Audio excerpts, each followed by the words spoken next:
Olá, seja bem-vindo a mais um episódio do Minuto Agro. É Questionando que Evoluímos, o podcast da Índigo.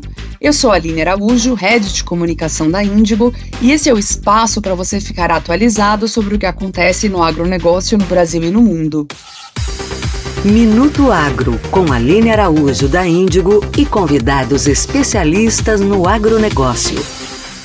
No episódio de hoje, vamos oferecer uma análise detalhada e atualizada das expectativas econômicas, climáticas e mercadológicas para a safra 24-25. Nosso convidado é Felipe Serigati, professor da Escola de Economia de São Paulo, da Fundação Getúlio Vargas, pesquisador do Centro de Agronegócios, da FGV Agro, e do Observatório de Conhecimento e Inovação em Bioeconomia, da FGV. Coordenador do mestrado profissional em agronegócio da FGV e colunista da revista Agroanálises, do portal Globo Rural e do canal AgroMais.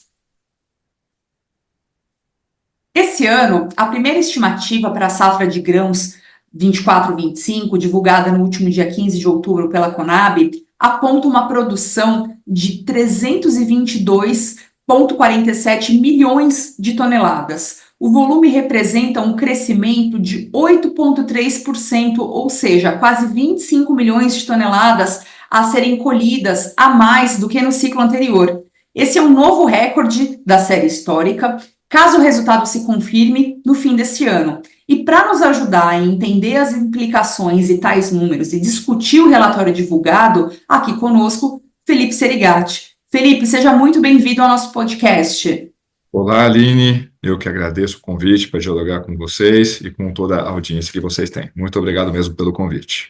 Obrigada pelo seu tempo e pela sua disponibilidade de estar aqui com a gente. Para a gente começar, você poderia dar um panorama geral sobre o que mais te chamou a atenção no relatório e falar sobre o impacto dessa nova safra recorde para a economia brasileira? Então, vamos lá. Então, em primeiro lugar, a Conab divulgou a primeira projeção para a safra 24-25 da safra de grãos, né? E jamais podemos esquecer, embora a produção de grãos seja muito importante para o agro brasileiro, o universo agro brasileiro não se resume à safra de grãos, tem muita coisa que vai além do universo de grãos.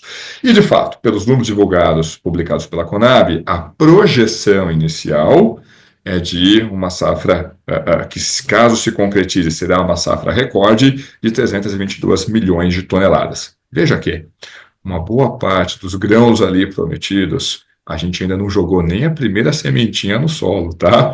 Ou seja, tem muita coisa para acontecer, tem muita água para passar por baixo dessa ponte. Mas o ponto inicial é de uma safra bem cheia. Desagregando esses números, acho que o que chama atenção ali, em primeiro lugar, soja. Então, a Conab está colocando uma safra de soja de 166 milhões de toneladas, o que, se concretizar, ou mesmo se houver algumas perdas aí, vai ser uma safra recorde de soja. E outro ponto importante é que, nesse caso, você está tendo uma convergência entre os números da Conab e as projeções do USDA, porque, com frequência, essas duas instituições divulgam projeções distintas da safra de soja ou de outros produtos. No caso da safra de soja, enquanto a SDA está falando numa safra de 169 milhões de toneladas, a Conab está falando em 166. Tá? 3 milhões lá não é desprezível, mas o normal é ter uma divergência ainda maior entre as projeções dessas duas instituições.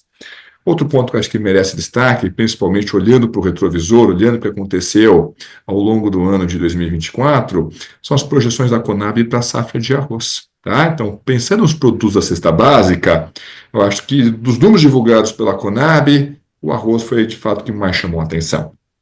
A Conab projetou para a safra 24-25 uma safra de arroz de mais de 12 milhões de toneladas. Veja, isso seria uma safra recorde de arroz, e vai além da quantidade de arroz que a gente consome, né, necessária para abastecer o mercado interno. Vamos colocar algo em torno aí de 9 milhões e meio, 10 milhões de toneladas. Ou seja, nós temos uma safra de arroz, além de ser suficiente, mais suficiente para abastecer o mercado interno, ainda deve ser uma safra de arroz que vai gerar um excedente exportável. Tá? Ou seja, o resto do mundo, se precisar de arroz, pode encostar o barquinho aqui nos portos brasileiros, que vai sair com o container cheio, só tem que negociar o preço. De qualquer forma, acho que esses dois produtos foram os que mais chamaram a atenção, embora tenha mais informações a serem trabalhadas ali no relatório da Conab, e esse, em geral, é o ponto de partida da safra 24-25, de acordo com a Conab, é uma safra de grãos cheia. Indo na linha do que chamou a atenção aí no relatório, vamos falar sobre a soja, né? Essa estimativa de 166 milhões que você acabou de mencionar, ela representa quase 13% a mais do que a última safra. E com uma questão bastante interessante, é 13% a mais de produção com uma área de plantio apenas 2,8% maior. A que você acredita esse sucesso? Uma vez que a gente teve problema com atraso no início das chuvas, principalmente aí numa questão na região centro-oeste, que a gente sabe que o plantio já está um pouco atrasado, né? Pois é, então, de fato, né, comparando com o último ciclo, tá, o ciclo 24-25, essa safra tem um ganho expressivo. Mas eu, pessoalmente, não acho que a melhor referência seja a safra 24-25, 23-24, porque foi uma safra com quebra, né? Principalmente na região centro-oeste, especial destaque ainda sul do Mato Grosso do Sul, uma parte de Goiás, uma parte aqui do interior do estado de São Paulo, tá?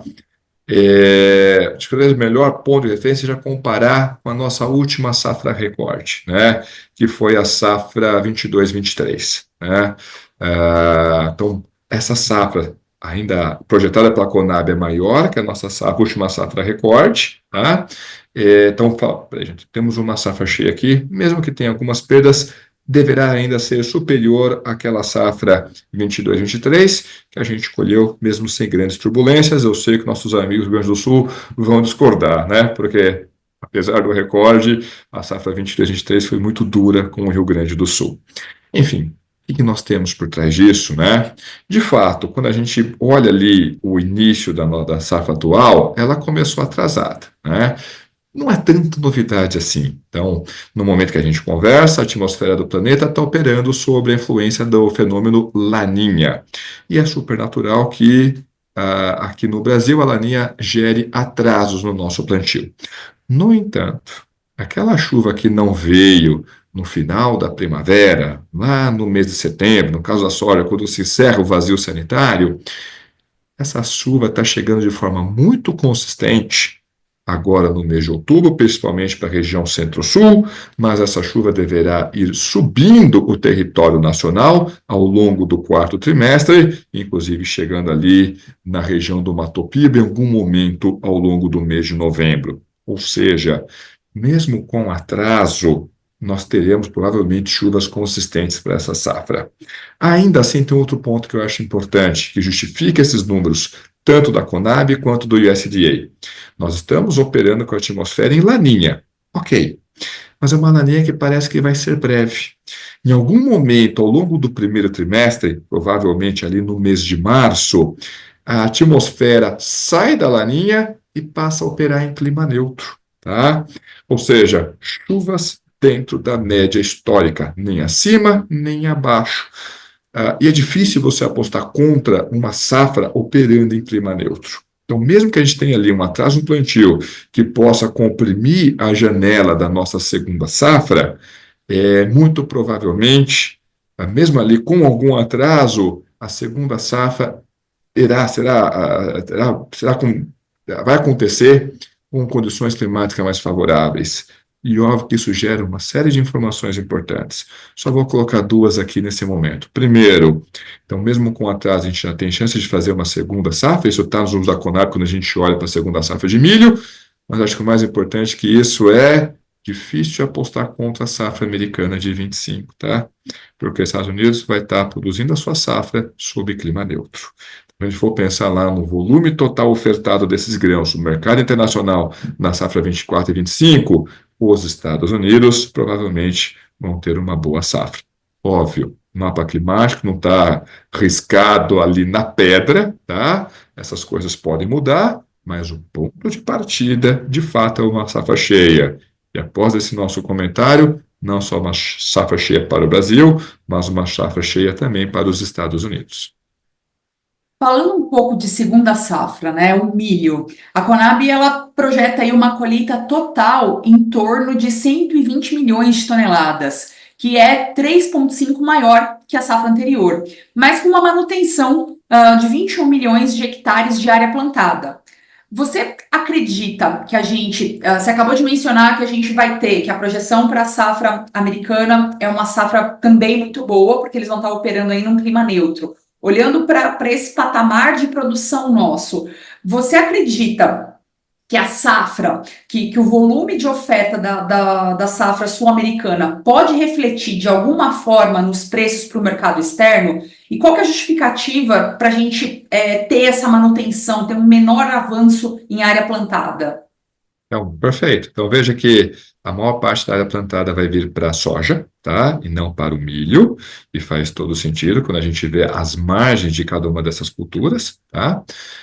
Mas isso não vale para a segunda safra. A segunda safra a gente deve ter ali um avanço importante na segunda safra de milho, tanto que essa projeção de 120 milhões de toneladas está fortemente concentrada ou dependendo fortemente do nosso desempenho na segunda safra.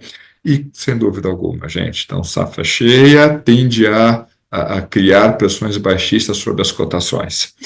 Isso olhando para as cotações em dólar, tá? Ou seja, olhando para mercados internacionais. Quando a gente vai trazer esse preço aqui para dentro, além de alguma variação no prêmio, ou seja, de repente você vai ter os chineses ou qualquer outro comprador vindo buscar mais produtos aqui no Brasil do que nos Estados Unidos, e para fazer essa análise, se for, a gente pode conversar um pouco sobre as eleições dos Estados Unidos, mas olhando também para dólar, tá? No momento que a gente conversa aqui, por mais que em preços em dólar não estejam tão atraentes para essas commodities, para esses grãos, quando a gente olha para reais, os patamares estão melhores agora do que estavam no início do ano. Por que isso? Porque a gente começou o ano com o dólar operando na casa de 4,90, e no momento que a gente conversa, esse dólar está operando na casa de R$ 5,70. Veja que isso não vai influenciar somente o pessoal de grãos. Vamos pensar aqui nos nossos amigos ali da proteína animal, pessoal de carne bovina, de carne de frango. Uma coisa é você exportar ali uma tonelada de carne de bovina a $4.400 a tonelada, $1 é 4,90. Outra coisa é esses mesmos $4.400 a tonelada, só que com câmbio a R$ 5,70, né? Então você pode ter ali um alívio na margem vindo do mercado cambial e não exatamente dos fundamentos. Porque dos fundamentos, a princípio, o que nós temos é de safra cheia no ciclo 24-25. Você mencionou agora a questão da eleição americana. Como que você enxerga, qual que é o impacto da eleição americana dentro da safra corrente? Então vamos lá, né? Dos eventos geopolíticos previsíveis, certamente, daqui até o final do ano, as eleições dos Estados Unidos são o evento mais importante. Dentre os previsíveis, porque de 2020 para cá a gente já viu um monte de acontecimento, de evento raro acontecendo, então é difícil dizer que, não, daqui até o final do ano, o evento mais importante são as eleições dos Estados Unidos. Não necessariamente. Mas vamos lá, né? Você tem uma coisa ali que converge republicanos e democratas, o grande rival geopolítico deles é a China, tá? E faz todo sentido isso. No entanto, a abordagem ela é diferente, né? Se pudermos usar como referência o que foi a gestão do Donald Trump no seu primeiro mandato, ele não foi necessariamente mais duro com a China do que os democratas, tá? O Biden apertou bastante a China, inclusive intervindo em empresas, dizendo: olha, vocês não podem transacionar com empresas chinesas, né? E se alguma empresa transacionar com chineses, a gente vai proibir o acesso aos chips, aos semicondutores ali de Taiwan. Uma coisa que, sei lá, para quem prega aí um liberalismo econômico é algo um pouco esquisito, né? Mas ok, a agenda geopolítica está acima da agenda econômica, sem dúvida alguma. E dito isso, qual foi a resposta dos chineses? Um discurso mais agressivo do Trump. A China procurou bater no Trump onde doía mais. Então ela foi justamente bater nos mercados dos principais apoiadores do Trump. E os principais apoiadores do Trump não estão na Califórnia, não estão na costa leste, não estão em Nova York, mas está justamente ali no meio oeste, nos produtores de grãos. Então o que a China fez? Olha, eu vou comprar grãos dos Estados Unidos, não consigo abrir mão disso, mas vou dar preferência para os produtos brasileiros. Então, a gente teve ali um ganho adicional, um volume adicional sendo vendido para a China, não por questões comerciais, mas por questões políticas. Independente de qual seja a origem desse evento, para o agro brasileiro foi benéfico. Isso pode acontecer novamente? Óbvio que pode, não podemos descartar essa hipótese. No entanto, a gente pode também ter um mercado internacional com maior volatilidade. E aí, infelizmente, é desconfortável para todo mundo. No entanto, para o agro brasileiro, pelo menos tem lá uma externalidade positiva, que pode ser uma preferência chinesa pelos produtos brasileiros. E até o momento da postura do governo brasileiro foi justamente de sinalizar para a China de que nós somos um parceiro confiável, tá? Gostando ou não, fato é, a China é o nosso principal parceiro comercial. No entanto, em termos de posicionamento geopolítico, a nossa agenda se aproxima absurdamente mais do mundo ocidental do que do bloco liderado hoje pela China. Sim, a tecnologia, ela tem sido uma aliada importante no campo. Como que você tem visto o papel dos bioinsumos, das tecnologias regenerativas no enfrentamento dos desafios climáticos e no aumento da produtividade agrícola? Esse ponto é importantíssimo, gente, porque um ponto que destaca o universo agro brasileiro dentro do país, ou seja, por que o universo agro brasileiro conseguiu apresentar esse dinamismo que nós temos visto e outros setores não conseguiram, principalmente a indústria nacional, é justamente porque, de um lado, o agro tem conseguido incorporar inovações, ficar mais competitivo e ele está competindo, ele está aberto para o mercado internacional, ou seja, uma fração, e não é uma fração majoritária, porque o pessoal pensa que o agro brasileiro produz apenas para exportação. Não, o grande cliente do agro brasileiro é o próprio brasileiro, é o próprio mercado interno. Mas, de fato, a gente gera um excedente exportável relevante. Como é que a gente conseguiu fazer isso? Porque a gente conseguiu incorporar inovação ao longo do processo produtivo do universo agro. Mais do que isso, a gente criou uma cultura que é um processo quase que endógeno de inovação. Quem está dentro do setor já está procurando, não que vai estar disponível de tecnologia para a próxima safra, mas daqui a 5 anos, o que vai ter de inovação? Olha como isso é importante. O processo de fazer inovações tem várias incertezas. Uma delas é, se a minha inovação der certo, vai ter demanda? E essa inovação já desaparece no universo agro. Você vai entrando naquelas feiras, o pessoal já quer saber, olha, se essa tecnologia parar de pé, pode colocar em cima da prateleira que a gente vai querer testar. Se vai funcionar efetivamente ou não sei se vai se difundir no setor, não sabemos, mas a gente tem que testar. Essa cultura já está dentro do universo agro, tá? Vamos colocar isso aqui no panorama internacional. Uma outra vantagem, então, do universo agro brasileiro frente a outros competidores, quando a gente pensa na agenda climática, quando a gente pensa ali na redução de emissões, é que o universo agro brasileiro, essas tecnologias em geral já estão disponíveis. Não que a gente vai parar de gerar essas inovações. Já estão disponíveis. É diferente, por exemplo, se for olhar para um agro europeu que está se questionando, e aí, como é que a gente pode reduzir a pegada de carbono das nossas culturas? O agro brasileiro não, a gente até tem uma ideia. A gente tem ali um conjunto de tecnologias já disponíveis. Como é que a gente faz para difundir a adoção, o uso dessas tecnologias? Vamos colocar alguns exemplos aqui. Plantio direto. Tá? Plantio direto já é praticado aqui no Brasil. Óbvio, se a gente for conversar aqui com pesquisadores da Embrapa, vão dizer, opa, calma lá, gente. A gente faz um plantio direto, mas ainda não é um plantio direto bem feito. Tanto que a turma da Embrapa vai diferenciar plantio direto de sistema de plantio direto. Mas o fato é, a tecnologia já existe. A gente só tem que difundir essa tecnologia. Por exemplo, a utilização de bioinsumos. Esses produtos eles já existem. O esforço é fazer o quê? Difundir essa tecnologia numa fração maior do setor. Outro exemplo que eu acho importante é os sistemas integrados. Né? A integração lavoura-pecuária. Se ainda tiver chance de ser lavoura-pecuária-floresta, você diversifica a fonte de renda do produtor, você aumenta a produtividade de cada um desses sistemas, você reduz a emissão desses sistemas, porque você consegue utilizar subprodutos de um sistema num outro, só que não é tão trivial assim, porque em termos de gestão, para o produtor, é bem mais complicado. Então, imagina o fluxo de caixa de quem opera com grãos. Tenta colocar o boizinho no meio dessa história. É um outro tipo de mobilização de capital, é um outro tipo de tomada de decisão ao longo do processo produtivo. Em termos de gestão, é bem mais desafiador. Mas veja, a tecnologia já existe. O esforço é o quê? Tentar difundir essa tecnologia que traz ganhos para o produtor, para o meio ambiente como um todo, para a sociedade. E aí temos que incluir mais uma informação importante. Traz também uma externalidade positiva para a imagem brasileira junto ao mercado internacional. Muito bom, nosso papo está ótimo, mas agora a gente está caminhando aqui para o fim. E uma última pergunta: olhando para o futuro, quais você diria que são as principais oportunidades de mercado para o produtor brasileiro no exterior? Você vê alguma mudança da nossa participação global, de alimentos?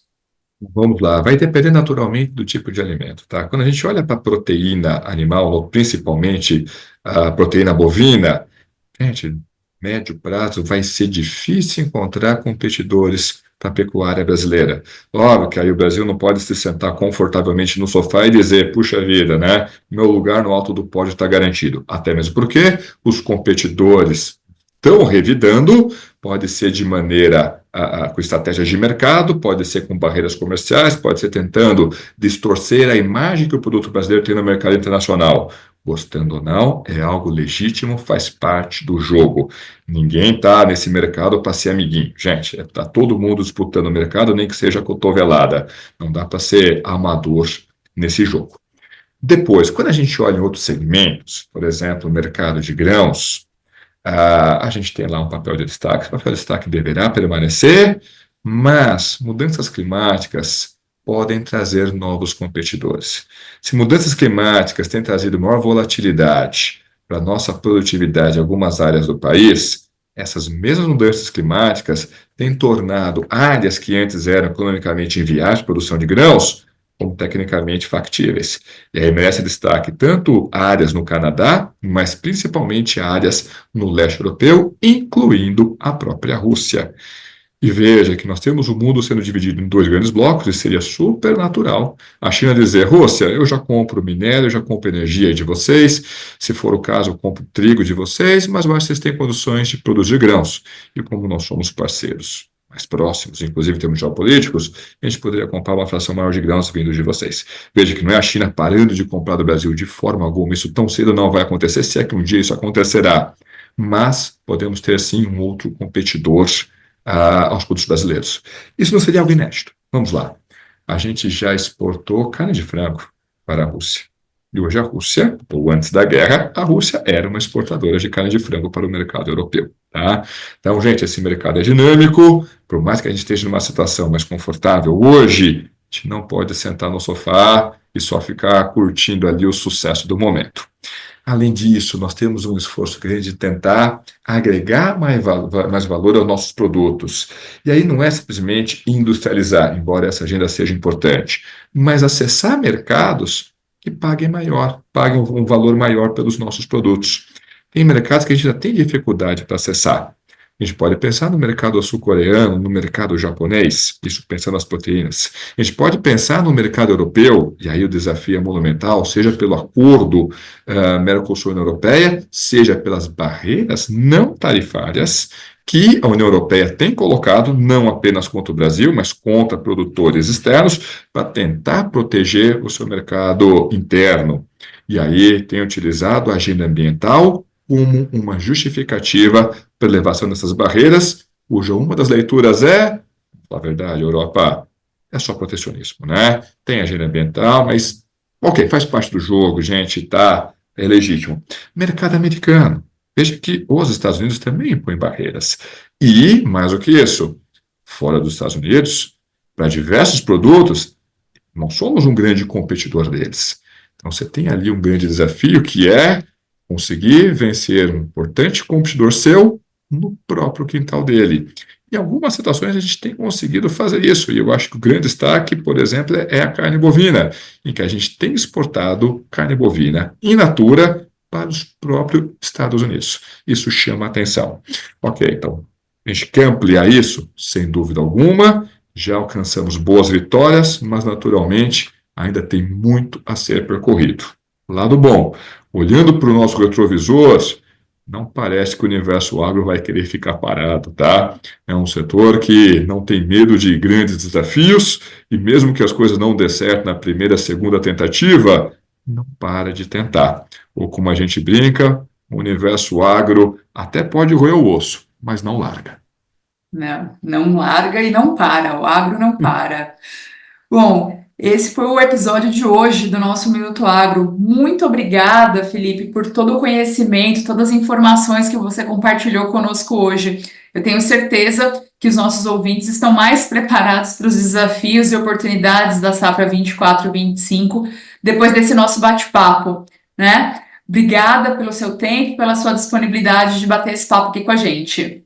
Imagina, Aline, eu que agradeço imensamente o convite. Muito obrigado mesmo. Esse foi o episódio de hoje do nosso Minuto Agro. Para você, ouvinte, que ficou conosco até aqui, esperamos que tenha aproveitado o conteúdo e aprendido mais sobre as oportunidades e desafios para a nossa safra 24/25. Obrigada a você por nos acompanhar até aqui. Felipe, muito obrigada novamente. Foi uma conversa muito enriquecedora. Este episódio teve produção e colaboração técnica de roteiro e de pauta do super time de comunicação da Índigo. Nos siga em todas as plataformas digitais para não perder nenhum episódio. Terminamos aqui mais um podcast Minuto Agro, esperando você no próximo. Você ouviu Minuto Agro, é questionando que evoluímos. Seu podcast da Índigo. Ouça em todas as plataformas digitais.